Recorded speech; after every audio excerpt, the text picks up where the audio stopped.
Oke, selamat datang. Kalau kita dengar kata Bali, apa sih yang muncul di kepala? Pasti pura-pura kuno, sawah-sawah hijau yang indah kan? Tapi di balik semua itu, ada dunia digital yang lagi ngebut perkembangannya. Nah, dalam pembahasan kali ini, kita bakal coba kulik gimana caranya Dewa dan Gigabyte bisa hidup bareng, bahkan akur di satu pulau yang luar biasa ini. Nah, gambar ini pasti kita semua familiar banget kan? Sawah terasering yang kayaknya abadi gitu. Tapi pernah kepikiran nggak, apa sih yang bikin semua ini tetap hijau dan subur? Jawabannya tuh bukan cuma soal air loh. Di baliknya, ada sebuah sistem sosial dan spiritual yang umurnya udah ribuan tahun. Pertanyaan besarnya adalah, tradisi sekuat ini bisa nggak ya bertahan di tengah gempuran era digital sekarang? Oke, buat ngejawab pertanyaan tadi, kita harus mulai dari yang paling dasar, dari akarnya. Yuk kita coba bedah apa yang jadi jantung spiritualnya Bali, fondasi yang menopang semua kehidupan di pulau ini. Jadi gini, meskipun namanya Hindu, Hindu di Bali itu beda banget, khas sekali. Coba bayangin deh, ajaran Hindu dari India masuk, terus nyampur sama kepercayaan lokal yang udah ada dari dulu banget, kayak kepercayaan sama roh alam, sama leluhur. Nah, hasil campurannya inilah yang disebut Hindu Dharma. Sebuah keyakinan yang unik banget dan udah nyatu sama jiwa pulau ini. Dan semuanya itu ditopang sama 3 pilar utama. Ada Pura yang jadi pusat spiritualnya, terus ada Banjar yang jadi semacam lem buat komunitas di desa, dan terakhir ada Subak. Nah, ini sistem irigasi jenius yang nanti kita bahas lebih dalam. Ketiganya ini kerja bareng, kayak mesin yang olinya pas, bikin masyarakatnya seimbang terus. Nah, yang jadi bahan bakar dari semua ini, itu konsep yang namanya menyama braya. Intinya simpel banget kok, anggap semua orang itu saudara. Ini udah kayak DNA sosial masyarakat Bali. Semangat gotong royongnya kuat banget, kepentingan bersama itu selalu jadi nomor satu.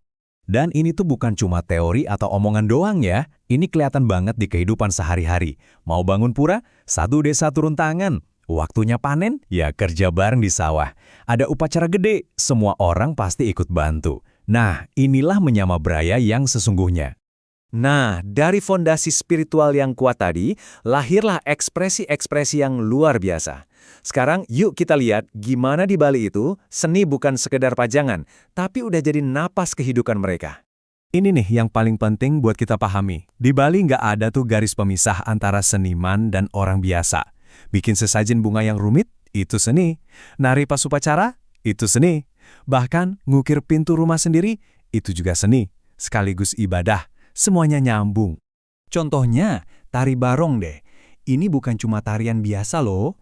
Ini tuh kayak drama kolosal tentang alam semesta yang dipentaskan. Ada barong si pelindung kebaikan, yang lawan Rangda si ratu kegelapan. Jadi tarian ini sebenarnya ritual untuk menjaga keseimbangan antara yang baik dan yang jahat di dunia. Terus, yang jadi detak jantung dari semua pertunjukan ini, ya tentu aja musik gamelan. Ritmenya yang rumit tapi bikin terhipnotis, itu udah kayak soundtracknya kehidupan di Bali. Dari upacara kelahiran sampai kematian, pasti ada suara gamelan. Nah, tari kecak ini contoh paling sempurna gimana ritual bisa jadi seni pertunjukan yang dahsyat.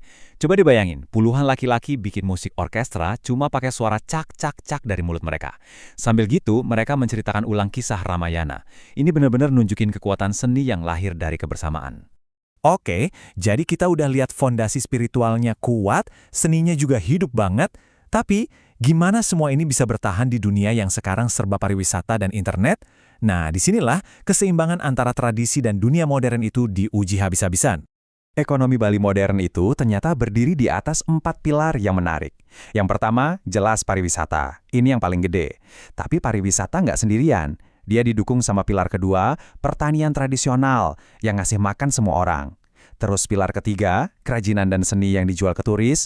Dan yang terbaru, pilar keempat, ekonomi digital, yang bikin Bali makin terkoneksi sama dunia.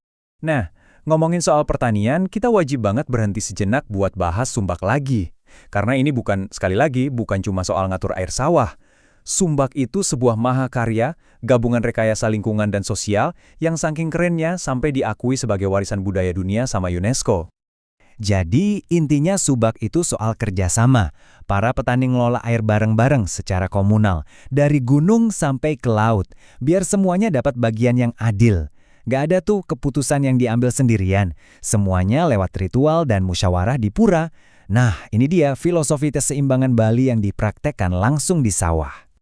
Lantas, wujud nyatanya gimana sih? Gini contohnya. Petani subak tetap menjalankan ritual kunonya, tapi di sisi lain mereka juga ngecek aplikasi cuaca di HP. Pengrajin ukiran masih jualan di pasar seni lokal, tapi karyanya juga dipajang di toko online yang bisa diakses dari seluruh dunia. Pemandu wisata tetap cerita soal sejarah Bali, tapi pesanan turisnya masuk lewat aplikasi. Jadi ini bukan tradisi lawan modernitas ya, tapi tradisi yang malah dikuatin sama modernitas. Semua ini akhirnya bawa kita ke satu pertanyaan besar kan? Apa mungkin cara Bali ngegabungin masa lalu sama masa depan ini bisa jadi semacam cetak biru yang bisa dipelajari oleh dunia? Dan ternyata ini semua bukan kebetulan loh. Bali itu punya rencana. Pertama, konservasi buat ngelindungin warisan budaya kayak subak. Kedua, edukasi buat mastiin generasi mudanya nggak lupa sama akar budayanya. Dan ketiga, inovasi, yaitu pakai teknologi secara pintar buat ngebangun ekonomi kreatif yang berkelanjutan. Pada akhirnya, disinilah letak kekuatan Bali yang sesungguhnya.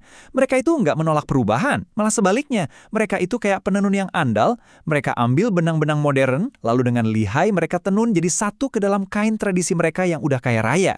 Hasilnya, sebuah mahakarya baru yang tetap terasa Bali banget. Jadi kita tutup pembahasan ini dengan sebuah renungan. Di zaman sekarang, di mana banyak budaya ngerasa terancam sama globalisasi, Bali justru nunjukin sebuah model yang beda. Mereka nggak pilih antara masa lalu atau masa depan, tapi justru menyatukan keduanya. Pertanyaannya, mungkinkah ini kuncinya? Kunci menuju masa depan yang berkelanjutan bukan cuma buat Bali, tapi juga buat kita semua?